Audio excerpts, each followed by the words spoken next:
দেবকুণ্ডের মেলায় মহিলা ভক্তের গলা থেকে সোনার হার ছিনতাইয়ের অভিযোগ, আর এই অভিযোগেই এক মহিলাকে আটক করল মালদা থানার পুলিশ। উল্লেখ্য, বৃহস্পতিবার ছিল বুদ্ধ পূর্ণিমা, তাই দিনটি উপলক্ষে দীর্ঘ বহু বছরের ধর্মীয় ঐতিহ্য পরম্পরা মেনে এবারও পুরাতন মালদার নারায়ণপুর বিএসএফ ক্যাম্পে বসেছিল দেবকুণ্ডের মেলা। সেই মেলায় অসংখ্য ভক্ত সমাগম ঘটেছিল। আগত ভক্তরা দেবকুণ্ডে পুণ্য স্নান সেরে শ্রী শ্রী গন্ধেশ্বরী মাতার মন্দিরে পুজো দেওয়ার জন্য লাইন দিয়েছিলেন। জানা গেছে, সেই লাইনেই হঠাৎ করে কয়েকজন মহিলা ঠেলাঠেলি শুরু করে, আর ঠিক ওই সময়ে কয়েকজন মহিলা ভক্তের গলা থেকে কেউ বা কারা সোনার হার ছিনতাই করে। ছিনতাইয়ের সময় মহিলা ভক্তরা অজ্ঞাত পরিচয় এক মহিলাকে হাতে নাতে ধরে ফেলেন।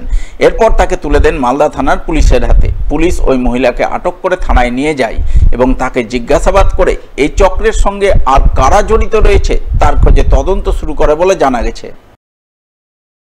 কালকে আমরা ওই নারায়ণপুরে দেবকুণ্ড মেলা ছিল, দেখতে গেছিলাম আমরা।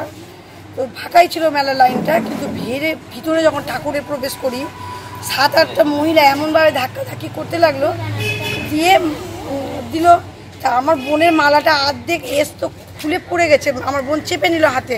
তো বলছে, দিদি আমার মালা কে খুললো?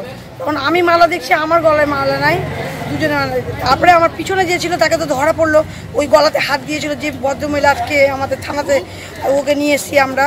তো আমরা তো ওকে ধরলাম, ওই তো পালিয়ে গেছিলো ছুটে, ওকে আবার একজন ধরে নিয়ে আসলো। আর আমার সঙ্গে ওর সঙ্গে যে দুজন ছিল ওও পালিয়ে গেছে, ওকে ধরতে পারিনি আমরা। ওরা অনেকজনই ছিল, গ্রুপ ছিল। ওকে যখন ধরছি আমরা তো মারতে টারতে দিনে আমরা থানাতে আমাদের পুলিশের উপরে একদম বিশ্বাস হচ্ছে যে উনি আমাদের মালা অবশ্যই বের করে দেবে। তাই জন্য আমরা এই ওল্ড মালদাটা আন্ডার পরে, এখানকারই ওল্ড মালদাটা থানাটা।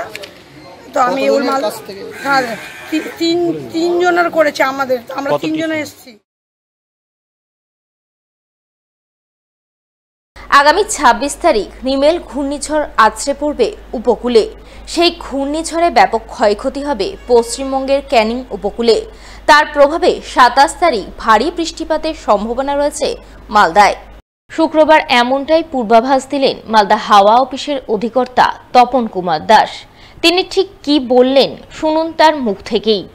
গত 22 তারিখ বলা হয়েছিল যে একটা সাউথ ওয়েস্ট বে অফ বেঙ্গলের উপর নিম্নচাপ তৈরি হতে পারে এবং সেটা 24 তারিখ ডিপ্রেশন তৈরি হবে। সেইটা বর্তমানে ডিপ্রেশন তৈরি হওয়ার পর এখনও সমুদ্রের বাংলাদেশের খেপিপুরা উপকূল থেকে 730 কিলোমিটার দূরে এবং আমাদের ওয়েস্ট বেঙ্গলের ক্যানিং উপকূল থেকে 750 কিলোমিটার দূরে এখনও বঙ্গোপসাগরের উপরই অবস্থান করছে। এখন বর্তমানে সেন্ট্রাল বঙ্গোপসাগরের উপর অবস্থান করছে এবং এটা আগামী 24 ঘন্টায় সাইক্লোন তৈরি হয়ে যাওয়ার সম্ভাবনা আছে। এবং নেক্সট 24 ঘন্টা মানে আরও 2 দিন আপনার বঙ্গোপসাগরের মধ্যেই থাকবে।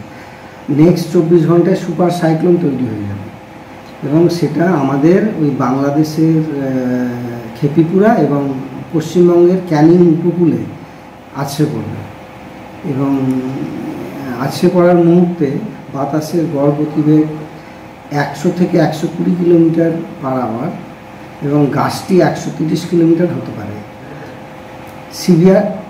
সিভিয়ার সাইক্লোনিক হিসেবে ল্যান্ডফল হবে। সেটা হচ্ছে 26 তারিখ ইভিনিংয়ে।